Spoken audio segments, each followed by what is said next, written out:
11월 둘째 주일 우리에게 주신 하나님의 말씀입니다. 누가복음 14장 28절로 30절의 말씀으로 잘 계산해 보셨나요? 라는 주제의 말씀을 듣습니다.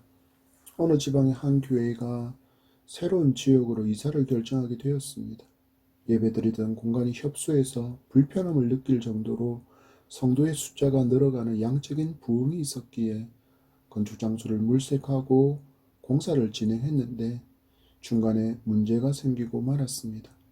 좀 더 아름답고 좀 더 공간을 잘 활용하겠다는 생각으로 공사를 진행했는데 중간에 소방당국으로부터 소방 관련 설비가 잘못된 곳에 설치되었고 미비하다라는 행정 지도를 받아서 재설계를 해야 했고 다시 공사를 하게 되었습니다. 그래서 원래 예상했던 공사비보다 거의 30% 이상의 추가 비용이 발생하게 되었습니다. 엎친 데 덮친 격으로 원래 거주하던 지역의 많은 성도가 거리상의 이유로 옮겨가는 예배당으로 같이 가서 예배하는 것을 포기하고 인근에 있는 다른 교회로 가겠노라고 교회에 통보해 왔습니다. 추가적인 건축 비용에 헌신하던 성도들의 급감으로 인해서 많은 어려움을 교회가 당면하게 되었습니다. 영적인 부흥이 일어나고 있었기에 양적인 부흥이 일어나고 있었기에 이 정도의 숫자면 재정적으로도 이 모든 것을 감당할 수 있고 또 새로운 지역에서도 부흥의 불길이 이어지면 예상보다 빠르게 은행 채무를 마무리하고 온전히 헌당 예배를 드릴 수 있으리라고 기대했지만 기대는 산산조각이 나고 말았습니다. 지금도 재정적인 많은 부분이 은행 채무를 갚아나는데 사용되고 있는 어려운 상황을 교회가 마주하고 있습니다. 여러분은 이 교회 이야기를 들으면서 어떤 생각이 드십니까? 그렇지, 교회를 건축하는 데는 마귀의 방해가 끊임없이 일어나지라고 생각하셨습니까? 아니면 교회를 건축하려면 좀 더 신중하고 진중하게 준비하고 진행했어야 한다라고 생각하셨습니까? 우리가 사용하는 말 중에 만사부려 튼튼이 있습니다. 모든 일은 충분히 대비해 놓는 것이 현명하다라는 의미로 사용하는 말입니다. 또 이런 표현도 있습니다. 돌다리도 두들겨 보고 건너라. 아무리 튼튼하게 지어진 돌다리라 하더라도 혹시나 하는 마음가짐으로 조심조심 살피라는 의미로 매사에 서두르지 말고 하나하나 조심스럽게 일을 마주하고 진행하라는 속담이라 할 수 있습니다. 여러분, 우리의 인생이 어떻습니까? 정말 예측 불가한 여정이라고 할 수 있지 않습니까? 예상 못한 천재지변을 만날 수도 있고 천재지변급 재난인 코로나 팬데믹으로 우리는 너무나도 어려운 상황을 이미 경험하고 있지 않습니까? 제가 아는 정말 맛집으로 소문난 가게도 지난 2년간 누적된 적자를 견디지 못해서 코로나 방역이 거의 풀리기 직전에 부도를 맞고 가게를 정리해야만 했습니다. 그래서 우리는 삶 가운데 늘 예상 못한 상황을 대비하는 준비가 필요하다고 할 수 있겠습니다. 오늘 말씀의 제목처럼 무슨 일을 시작하기 전에 계산을 아주 잘 해야 한다라는 것입니다. 11월 둘째 주일 주신 누가복음을 통해서 예수님께서 제자의 길, 믿음의 길을 걷는 사람은 반드시 계산해야 할 내용이 있다는 것을 말씀 통해 교훈받게 됩니다.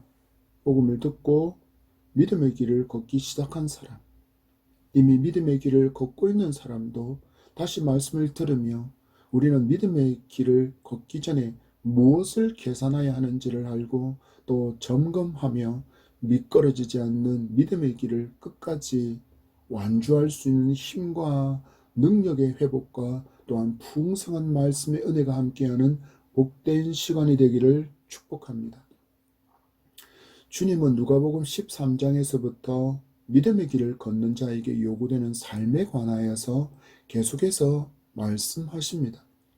그리고 14장 25절에서 35절은 특별히 제자가 되는 길에 관한 교훈의 말씀을 하시는 말씀을 볼 수 있고, 오늘 본문은 주님을 따르고 있는 사람들에게 질문하시며 믿음의 길을 생각해 보게 만들고 있는 것을 우리는 만나게 됩니다. 주신 28절의 말씀입니다.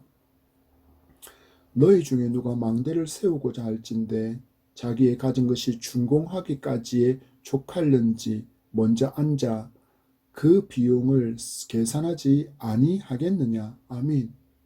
말씀을 보십시오. 너희 중에 새 집을 지으려고 한다면 준공하기까지 필요한 비용이 얼마나 되는지 계산하지 않고 공사를 시작하는 사람이 있겠느냐라고 질문하십니다. 제자가 되는 길에 관한 교훈을 이어오시던 예수님께서 왜 갑자기 계산에 관련된 말씀을 하시는 것일까요? 이건 믿음의 길은 무턱대고 걸어가는 길이 아니라는 것을 말씀하시는 것입니다. 반드시 요구되는 것이 있는 길이라는 것을 말씀하시기 위해서 건축공사에 관련된 계산 부분의 교훈으로 그들에게 말씀하시는 것을 보게 됩니다. 한국교회 성도 숫자를 말할 때 보통 1천만 명의 성도라고 계속 말씀하시는 분들이 있는데 정확할까요? 아닙니다, 여러분. 1천만에서 이미 그 숫자가 줄어든 지 벌써 오래되었습니다. 2022년 9월 26일자 장로교 교단별 통계 자료에 따르면 합동교단의 성도수가 235만 명, 그리고 통합교단이 229만 명, 고신 측이 38만, 기장 측이 20만, 합신이 13만에서 539만 명이라고 발표했습니다. 그래서 추가 자료를 또 조사해 보니까 성결교단은 28만 명, 침례교단은 50만 명이라고 보고서를 제출하고 있었습니다. 군소교단을 계산에 넣지는 않았지만 총 계산을 해보니 617만 명 정도가 크리스찬이라고 말할 수 있는데 개인적으로 이 숫자도 신뢰하기 어려운 숫자입니다. 조사를 발표한 기관은 2028년이 되면 한국 기독교인의 숫자가 189만 명까지도 줄어들 것이라고 예상하고 있다라는 것을 기독교 신문의 한 기사로 보게 되었습니다. 여러분, 왜 이처럼 크리스찬의 숫자가 점점 감소하는 것일까요? 이유는 단순합니다. 오늘 말씀에 따르면 믿음의 길을 걷는 것의 비용을 전혀 생각하지 못하고 기독교 신앙을 마치 어떤 사회적인 친교 모임 정도로 또한 자기의 삶을 보호해주고 사회적인 풍요의 배경처럼 여기며 교회를 다니는 사람이 많았다라는 것입니다. 예수 그리스도라는 반석에 깊은 신앙의 뿌리를 내는 것이 아니라 결국 모래 위에 자신의 신앙을 쌓고 살아온 그 결과를 우리는 이전부터 경험해 먹고 벌거벗겨진 그 실상을 지난 코로나 팬데믹 동안 두 눈으로 확인할 수 있었지 않습니까? 건축에 관련된 일을 하는 사람은 새롭게 건물을 만드는 신축과 전면 리모델링의 비용이 거의 비슷하다라는 것을 이야기합니다. 지금 이 시대의 교회도 이 두 가지의 선택의 기로에 서 있다고 저는 생각합니다. 새로운 시대의 교회상을 제시하고 달려갈 것인가? 아니면 부분적으로 수리하면서 달라진 교회상을 보여줄 것인가? 두 가지가 다 교회에게는 뼈를 깎아내는 아픔을 요구하고 있다는 것을 부인할 수 없습니다. 또 그래야만 한다고 생각합니다.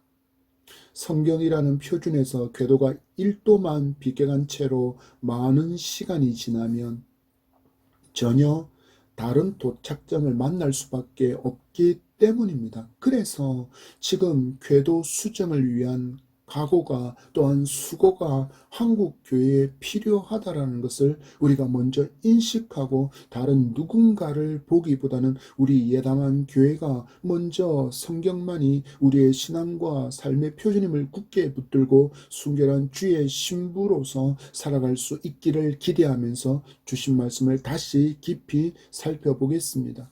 그렇다면 믿음의 길을 걸어가는 우리는 무엇을 계산해야 할까요?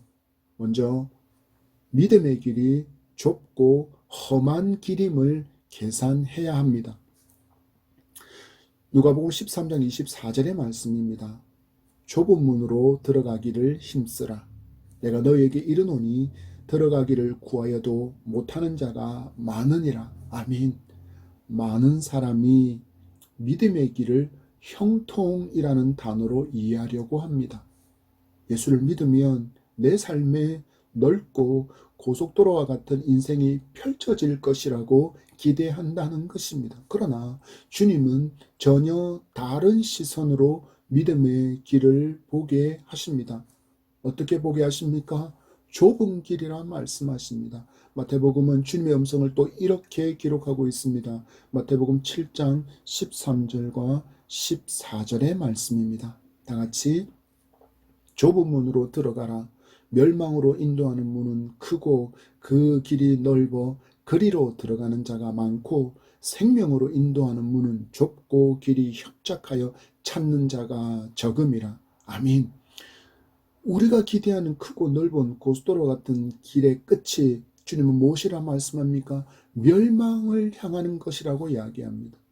우리가 따라가야 할 믿음의 길은 좁고 길이 협착하여 찾는 자도 적다라고 말씀합니다. 여러분 어떻습니까? 여러분이 계산기를 두드렸을 때 이 항목이 믿음의 길에 포함된 것으로 계산하셨습니까? 아니면 넓고 큰 길로만 계산하셨습니까? 이미 주님의 말씀에서 우리의 신앙의 궤도가 비껴나가 있었다는 것을 발견하셨습니까? 지금이라도 말씀 앞에 궤도를 수정해서 주님의 말씀에 맞추시기를 소망합니다. 주님은 이 길의 험함을 주님께서 지고 가신 십자가의 길이라고 말씀하십니다. 누가복음 14장 27절의 말씀입니다. 누구든지 자기 십자가를 지고 나를 따르지 않는 자도 능히 내 제자가 되지 못하리라. 다시 누구든지 자기 십자가를 지고 나를 따르지 않는 자도 능히 내 제자가 되지 못하리라. 아멘. 여러분 보십시오. 길이 좁고 협착한 이유가, 찾는 사람이 적은 이유가 무엇 때문이라고 말씀합니까? 십자가가 거기에 있기 때문이라고 이야기합니다. 주님이 지신 그 십자가가 내게도 있다라는 것입니다. 우리는 주님처럼 모든 인류의 죄를 대신하는 십자가를 질 수 있는 존재가 아닙니다. 결코 그럴 수 없습니다. 그러나 우리의 인생은 자신이 지고 가야 할 하나님께서 맡기신 사명의 십자가가 있습니다. 헌신의 자리가 있다라는 것입니다. 목사는 목사로, 장로는 장로로, 각 직분은 그 직분에 걸맞은 헌신이 요구된다는 것입니다. 아무런 섬김도, 헌신도, 봉사도, 눈물도, 희생도 없이 그냥 교회만 다니면 안 된다는 것입니다. 흔히 썬데이 크리스천으로 머물러 있는 삶은 주님의 기대가 전혀 아니라는 것을 기억하셔야 합니다. 주님 뭐라고 말씀하십니까? 자기 십자가를 지고 나를 따르지 않는 자도 능히 내 제자가 되지 못하리라 말씀합니다. 제자가 될 수 없답니다. 결국 그러면 어떤 인생이 되고 말까요? 그 결론은 나중에 만나보도록 하겠습니다. 두 번째로 우리가 계산해야 될 믿음의 길은 뒤돌아보면 안 되는 길이라는 것입니다. 우리는 뒤돌아보다가 망한 인생을 아주 잘 알고 있습니다. 그렇습니다. 창세기 19장에 등장하는 롯의 아내입니다. 하나님께서 성적인 타락과 영적인 음란의 타락으로 우상 숭배가 가득한 소돔과 고모라를 심판하실 때 롯과 그의 가족을 구원하시기를 원하셨습니다. 분명히 하나님의 사자가 심판을 말씀하시는데도 롯도 아내도 두 딸도 뭉그적거립니다. 그러자 하나님의 사자가 그들의 손을 직접 이끌고 그들을 소돔과 고모라에서 끌어냅니다. 참고로 롯의 두 사위는 심판의 경고를 농담으로 여겼다라고 성경은 기록합니다. 그래서 그들은 소돔과 고모라에 머물며 함께 멸망합니다.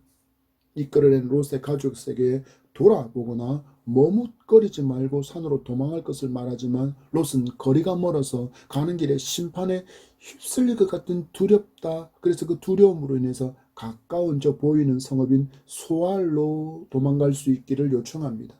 하나님은 이 롯의 요청까지도 들어주시고 소알의 심판이 이르지 않게끔 막아주십니다. 그런데 그 순간에 롯의 아내가 뒤돌아봅니다.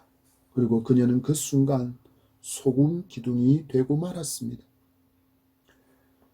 믿음의 길을 걸어가다 보면 자꾸 옛사람의 습관이 불쑥 일어납니다.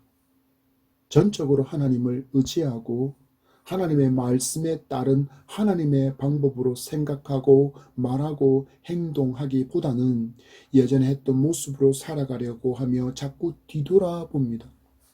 그런데 주님은 이것이 믿음의 길에 합당하지 않은 모습이라고 엄중히 경고하십니다. 누가복음 9장 62절의 말씀입니다. 예수께서 이르시되 손에 쟁기를 잡고 뒤를 돌아보는 자는 하나님의 나라에 합당하지 아니하니라 하시니라. 아멘. 여러분 말씀 보십시오. 예수께서 이르시되 손에 쟁기를 잡고 뒤를 돌아보는 자는 하나님의 나라에 합당하지 않다라고 말씀합니다. 예수님께서 저희들을 부르실 때 그들의 반응을 보십시오. 예수님께서 그들에게 사람을 낚는 업으로 너희를 불렀다고 말씀하실 때 그들은 손에 쟁기를 다 내려놓습니다. 마태복음 4장 20절은 이렇게 말씀합니다. 그들이 곧 그물을 버려두고 예수를 따르니라.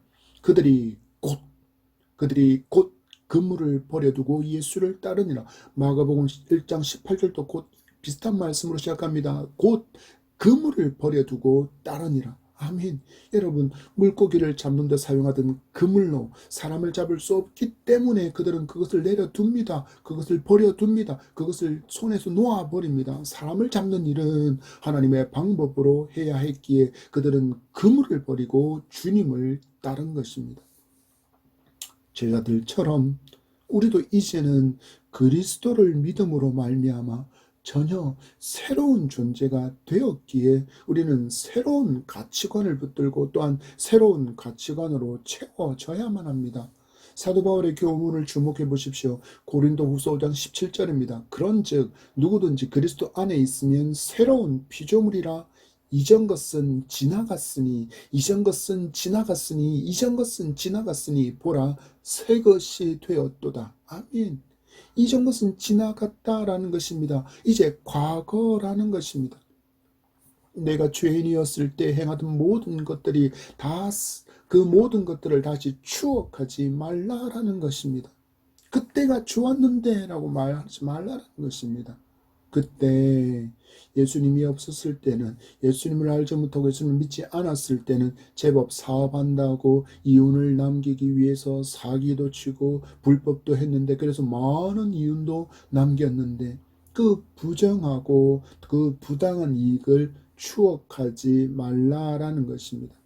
이것은 주님을 알기 전에 옛사람, 죄의 종노릇하던 내가 하던 모습이기에 새로운 피조물이 된 나에게는 이제 더 이상 합당하지 않다라는 것입니다. 그래서 성도는 오직 예수 그리스도만을 바라보며 전진하는 인생이어야 합니다. 빌립보서 4장 14절, 3장 14절의 말씀입니다.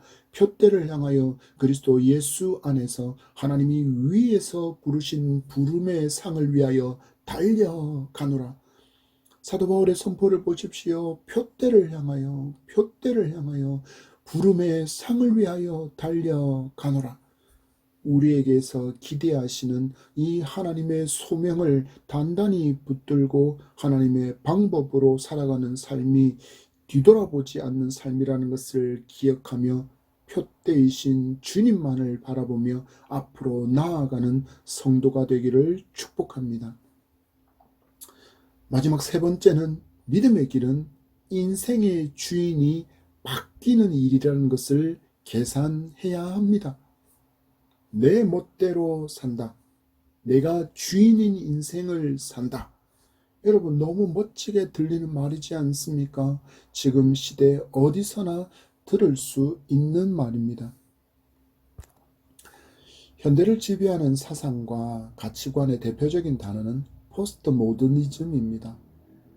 다양성을 추구하여 획일성과 동일성을 거부합니다. 즉, 사회가 기본적으로 따르던 가치, 질서와 전통은 모든 사람에게 비슷한 모습의 획일성을 요구하기에, 또 비슷한 사고를 요구하는 동일성을 요구하기에 우리는 이제 거부한다라는 것입니다.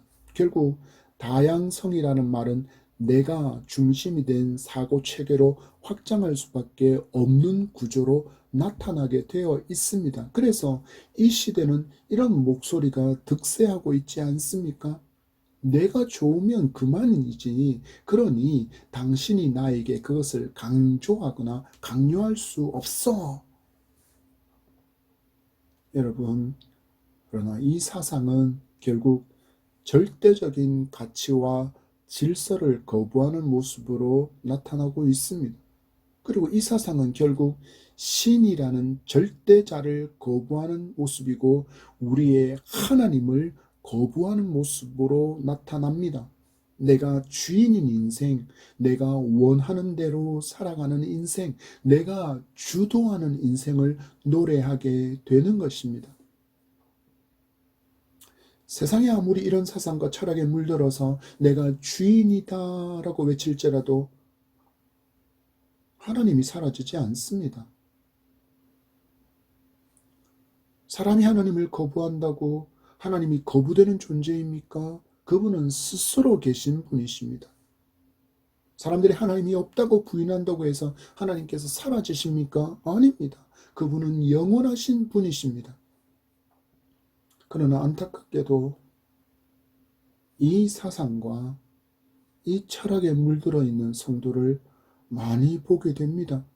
그래서 내가 원하는 대로 신앙생활을 하려고 합니다.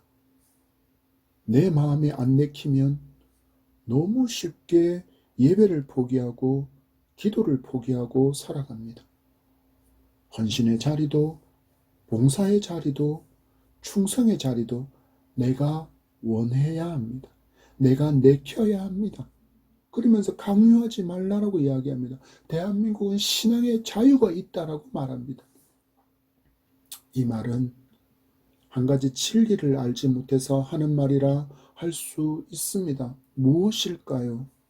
믿음은 자기 부인이 날마다 일어나야 한다는 말씀의 가르침입니다. 갈라디아서 2장 20절의 말씀입니다. 다 같이 내가 그리스도와 함께 십자가에 못 박혔나니 그런즉 이제는 내가 사는 것이 아니요 오직 내 안에 그리스도께서 사시는 것이라.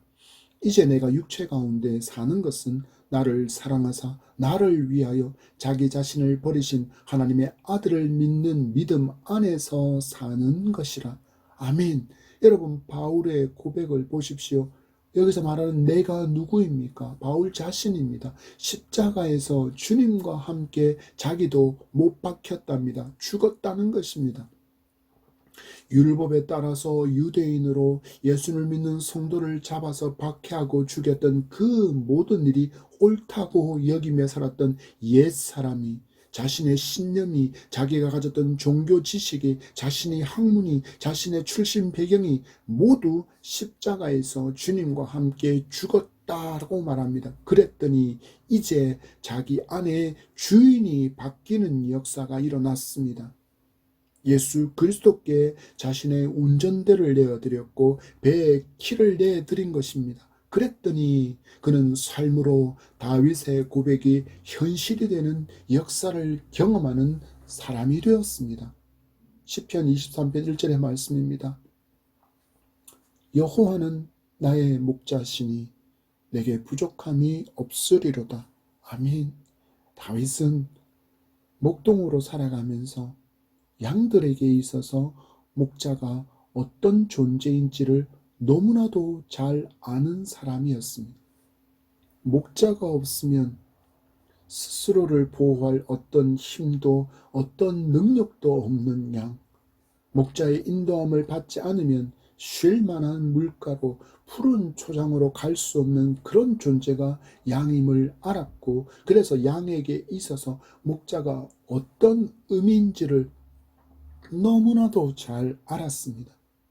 그래서 그가 고백합니다. 여호와가 나의 목자이십니다. 바울의 고백을 들어보십시오. 빌립보서 4장 12절의 말씀입니다. 나는 비천에 처할 줄도 알고 풍부에 처할 줄도 알아. 모든 일 곧 배부름과 배고픔과 풍부와 궁핍에도 처할 줄 아는 일체의 비결을 배웠노라. 아멘. 부족함이 없는 삶을 살아가는 일체의 비결을 주님께로 배웠다고 말합니다. 경험했다는 의미이고 지금 그렇게 살아가고 있다라는 것입니다. 어떻게 알 수 있습니까? 빌립보서를 기록할 때 바울은 어디에 있었을까요? 감옥에 갇힌 죄수의 신분이었습니다. 그런데 감옥에 갇힌 그가 빌립보 교회 성도들에게 편지하면서 끊임없이 잃지 않고 반복하고 있는 단어가 있습니다. 바로 기쁨입니다.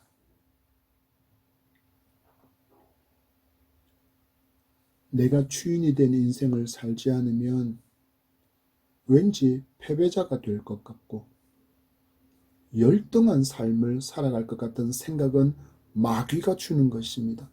속지 마시기 바랍니다. 말씀 따라 살면 하나님께서 기뻐하실 것을 알기에 속이고 있는 것입니다. 마귀의 말에 순종해서 하나님의 마음을 아프게 만드는 성도가 되지 않기를 바랍니다. 주님께서 나의 주인이 되시면 우리는 정금처럼 쓰임을 받을 수 있습니다. 빛나는 인생을 살아가게 된다는 것입니다. 욥의 고백을 들어보십시오.